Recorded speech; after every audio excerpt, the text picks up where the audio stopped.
नमस्कार, कैसे हैं आप लोग। उम्मीद करता हूं कि आप लोग बहुत बेहतर होंगे। ये वीडियो उन सभी एस्पिरेंट के लिए बहुत ज़्यादा हेल्पफुल होने वाला है जो एसएससी सीजीएल 2024 एग्जाम की प्रिपरेशन कर रहे हैं। इस वीडियो में हम स्टेट वाइज जो वैकेंसी हैं, जितना भी चार्ट हमारे पास आ चुका है, जितनी वैकेंसी हमारे पास आ चुकी है स्टेट वाइज, वो मैं आपको दिखाने वाला हूँ। उसके अलावा यहाँ पे लास्ट 5 ईयर की वैकेंसी की कंपेयर में कट ऑफ आपकी कितनी क्या रही, प्री में कितने गुना बच्चों को क्वालिफाई किया गया, इस बार कितने गुना बच्चों को क्वालिफाई किया जा सकता है, उसके अलावा आपकी एक्सपेक्टेड कट ऑफ क्या रह सकती है, सिर्फ स्कोर आपके लिए क्या रह सकता है, कितने नंबर का आपको कैटेगरी वाइज टारगेट लेके चलना चाहिए ताकि प्री जो एग्जाम है वो आपका इजीली क्वालिफाई हो जाए। तो ये वीडियो आप सभी के लिए बहुत ज़्यादा हेल्पफुल होने वाला है। 1-2 मिनट का टाइम निकाल के इस वीडियो को पूरा जरूर देख लीजिएगा और इसी के हिसाब से अपना आपको टारगेट लेके चलना है। बाकी आपको जो फोकस है वो मेंस पे करना है और मेंस पे फोकस होकर अगर प्रिपरेशन करेंगे तो यहाँ पे आपको ज़्यादा बेनिफिट मिलेगा। तो सारी बातें यहाँ पे इस वीडियो में हम लोग करने वाले हैं। चलिए स्टार्ट करते हैं। वीडियो को स्टार्ट करने से पहले आप सभी को एक इन्फॉर्मेशन देना चाहता हूँ कि अगर आप CHSL सीजीएल एग्जाम को क्वालिफाई करना चाहते हैं तो टाइपिंग बहुत बड़ा इंपॉर्टेंट रोल प्ले करता है और हमने आपके लिए कंप्लीट टाइपिंग का सॉफ्टवेयर बना दिया जिसका इंटरफेस बिल्कुल SSC CHSL सीजीएल जैसा है और यहाँ पे हम आपको 250 पैसे दे रहे हैं। बाकी जो लेटेस्ट वाले पैसेज हैं वो भी यहाँ पे हम आपको प्रोवाइड करा देंगे। उसके अलावा 1 दिन का जो डेमो है वो आपका बिल्कुल फ्री है। मैं आप सभी से जरूर कहूँगा एक बार डेमो जरूर दीजिएगा। डेमो का लिंक डिस्क्रिप्शन और कमेंट बॉक्स में पिन किया हुआ है, वहाँ से आप डेमो दे सकते हैं और अगर आप डेमो से सेटिस्फाई होते हैं तो अपना जो बेस्ट प्लान है वो परचेज कर सकते हैं। सबसे पहले बात कर लेते हैं वैकेंसी की। तो ये वैकेंसी का चार्ट हमारे पास ऑलरेडी पहले ही आ चुका था, इसको मैं आपको दिखा भी चुका हूँ पहले। और ये जो वैकेंसी, जितनी भी वैकेंसी आई है आरटीआई के थ्रू हमने पता कर ली थी। बाकी टोटल जो वैकेंसी आपकी रिपोर्ट हुई है अभी वो 17,727 वैकेंसी आपकी रिपोर्ट हुई है। अभी ये वैकेंसी और भी इंक्रीज हो सकती है। ठीक है, अगर हम वैकेंसी की बात करें तो जो वैकेंसी का डाटा हमारे पास आ चुका है वो वैकेंसी आप देख सकते हैं। ASO एंड CSS में 930 वैकेंसी इस बार, अच्छी खासी वैकेंसी। जो बच्चे दिल्ली में जॉब करना चाहते हैं उनके लिए अच्छी अपॉर्चुनिटी है। ठीक है, उसके अलावा GST इंस्पेक्टर की 2664 वैकेंसी है, इसकी मैं अभी आपको स्टेट वाइज वैकेंसी दिखाऊंगा। उसके अलावा इनकम टैक्स इंस्पेक्टर की 411 वैकेंसी है, इसकी भी स्टेट वाइज वैकेंसी आ चुकी है, वो ऑलरेडी हम पहले ही आपको बता चुके हैं। ठीक है, उसके अलावा आपकी JSO की 725 वैकेंसी है, अच्छी खासी वैकेंसी है। उसके अलावा टैक्स असिस्टेंट की 2259 वैकेंसी है, प्रिवेंटिव ऑफिसर की 340 वैकेंसी है। उसके अलावा एग्जामिनर की 145 वैकेंसी है, एग्जीक्यूटिव असिस्टेंट की 111 वैकेंसी। एग्जामिनर की भी स्टेट वाइज वैकेंसी अभी मैं आपको बताऊंगा। उसके अलावा एग्जीक्यूटिव असिस्टेंट की 111 वैकेंसी है, टैक्स असिस्टेंट CBIC में 1620 वैकेंसी है। उसके अलावा CBN इंस्पेक्टर की 15 वैकेंसी है, इंस्पेक्टर ऑफ पोस्ट की 55 वैकेंसी रिपोर्ट हुई है, UDC में 40 वैकेंसी रिपोर्ट हुई है, SI CBN में 18 वैकेंसी, PSA में 4098 वैकेंसी रिपोर्ट हुई है, जिसमें कुछ स्टेट की मैं आपको डिस्ट्रिक्ट वाइज वैकेंसी भी दिखा चुका हूं।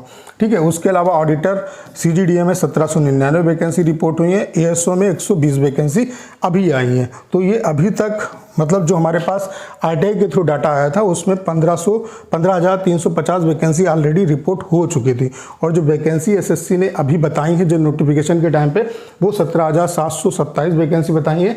इसमें ढेर सारी मिनिस्ट्री की वैकेंसी और भी ढेर सारे डिपार्टमेंट की वैकेंसी बची हुई थी। तो अभी हो सकता है ये वैकेंसी और भी आपको बढ़ी हुई देखने को मिले। ठीक है, अब बात कर लेते हैं स्टेट वाइज वैकेंसी की। तो आप देख सकते हैं प्रिवेंटिव ऑफिसर की स्टेट वाइज वैकेंसी कितनी है।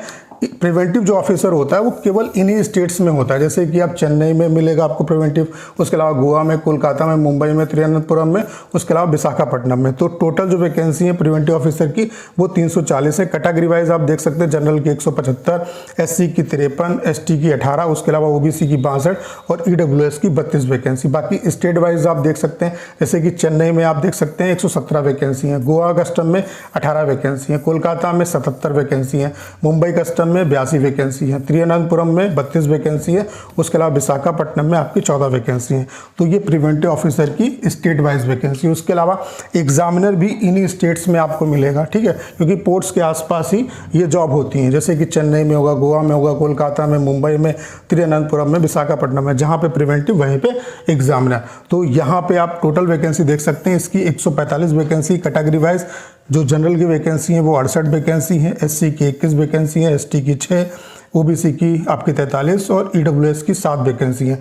बाकी चेन्नई कस्टम में देख सकते हैं 20 वैकेंसी है, उसके अलावा गोवा कस्टम में 9 वैकेंसी हैं, उसके अलावा कोलकाता कस्टम में 20 वैकेंसी हैं, उसके अलावा मुंबई कस्टम में अच्छी वैकेंसी, सबसे ज़्यादा वैकेंसी मुंबई कस्टम में 83 वैकेंसी हैं, तिरुवनंतपुरम में 6 वैकेंसी हैं और विशाखापट्टनम में आपकी 7 वैकेंसी हैं। ठीक है, उसके अलावा आप देख सकते हैं ये जो वैकेंसी है ये एक्साइज इंस्पेक्टर की वैकेंसी है स्टेट वाइज। टोटल आपको पता है कि 2664 वैकेंसी, जिसमें कैटेगरी वाइज जो ब्रेकअप है वो आप देख सकते हैं। अगर हम एक्साइज इंस्पेक्टर की स्टेट वाइज वैकेंसी की बात करें तो बेंगलुरु में आपकी 297 वैकेंसी है, भोपाल में आपकी 109 वैकेंसी है, उसके अलावा भुवनेश्वर में आपकी 65 वैकेंसी है, उसके अलावा चंडीगढ़ में आपकी 119 वैकेंसी है, चेन्नई में अच्छी वैकेंसी 572 वैकेंसी है, उसके अलावा दिल्ली में आपकी एक्साइज इंस्पेक्टर की 163 वैकेंसी है। एक्साइज इंस्पेक्टर की खासियत क्या है कि अगर एक बार आपको जो भी जोन मिल गया, जो भी आपको स्टेट मिल गया, आप वहीं पे रहते। ट्रांसफर बहुत ही रेयर केस में आपका होता है। जैसे अगर आपको दिल्ली वगैरह मिल जाएगा तो बहुत आपके लिए अच्छा रहेगा और दिल्ली में अच्छी वैकेंसी भी है। उसके अलावा गोवा की अगर बात करें तो यहाँ पे 14 वैकेंसी, उसके अलावा गुवाहाटी में अगर बात करें तो 68 वैकेंसी है, हैदराबाद की अगर बात करें तो 204 अच्छी वैकेंसी हैदराबाद में भी है, उसके अलावा कोलकाता में भी अच्छी वैकेंसी है 408। उसके अलावा आप देख सकते हैं मुंबई में भी आपकी 119 वैकेंसी अच्छी वैकेंसी है, उसके अलावा आप देख सकते हैं बड़ोदरा में भी अच्छी वैकेंसी है आपकी।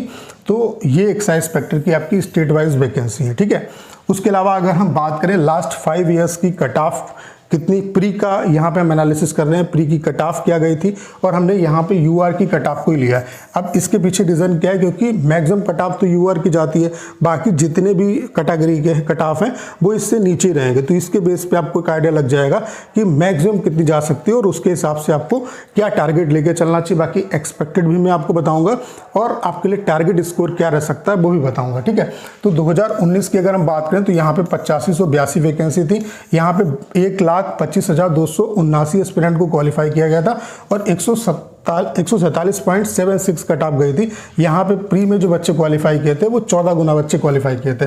उसके अलावा 2020 की बात करें तो 7108 वैकेंसी थी, यहाँ पे 1,14,135 एस्पिरेंट को क्वालिफाई किया गया था और यूआर की प्री की जो कट ऑफ गई थी वो 132.37 गई थी, यहाँ पे 16 गुना बच्चों को क्वालिफाई कर लिया था। उसके अलावा 2021 की बात करें तो 7621 वैकेंसी थी, 1,13,848 एस्पिरेंट को प्री के लिए क्वालिफाई किया था, यहाँ पे जो कट ऑफ गई थी वो 130.18 गई थी, 14 गुना बच्चों को यहाँ पे क्वालिफाई किया था। 2022 की बात करें तो मैक्सिमम वैकेंसी 36,001 वैकेंसी थी और यहाँ पे 3,60,432 एस्पिरेंट को क्वालिफाई किया था, यानी कि 10 गुना बच्चे लिए थे और यहाँ पे जो कट ऑफ गई थी वो 114 गई थी। लास्ट अगर 2023 की बात करें तो यहाँ पे 7686 वैकेंसी थी और यहाँ पे 71,112 यानी कि 9.2 गुना बच्चों को क्वालिफाई किया था और जो कट ऑफ गई थी वो 150.04 गई थी। उसका सबसे बड़ा रीज़न क्या था, वैकेंसी कम थी। उसके अलावा आप देख रहे हैं कि सबसे कम गुना बच्चों को 2023 में क्वालिफाई किया गया। इस बार आप देख रहे हैं कि डबल से भी ज़्यादा आपकी वैकेंसी है और इस बार जो बच्चे क्वालिफाई होंगे वो आप ये मान के चलो कि 1,60,000 के आसपास जो बच्चे वो क्वालिफाई करेंगे और उम्मीद है कि 9 गुना ही क्वालिफाई करेंगे।